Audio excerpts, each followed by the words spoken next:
Mga kababayan, kasulukuyang nakakaranas ng pag-aalboroto ang Canlaon Volcano sa Negros. Itinaas na natin ang Alert Level 2 upang masiguro ang kaligtasan ng lahat. Sa kasalukuyan, may 170 pamilya o 796 na katao ang naapektuhan. Agad naman natin sila inilikas sa mga evacuation center.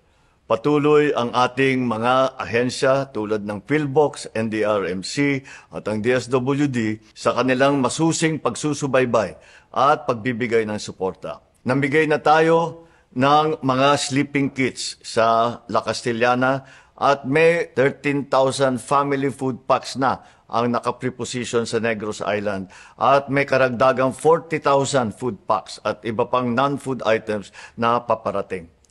Naka-standby din ang ating mga air asset para sa mas mabilis na pagresponde. Tinitiyak ko na ang ating pamahalaan ay handa at patuloy na nagbibigay ng suporta hanggang makabalik ng ligtas ang lahat sa kanilang mga tahanan. Ako rin ay nananawagan sa lahat, lalo na sa mga nakatira malapit sa lugar, na maging mapagmatsyag at iwasan ang 4-kilometer radius permanent danger zone. Mangyaring sumunod sa mga payo at tagubilin mula sa mga lokal na otoridad. Maraming salamat at ingat po tayong lahat.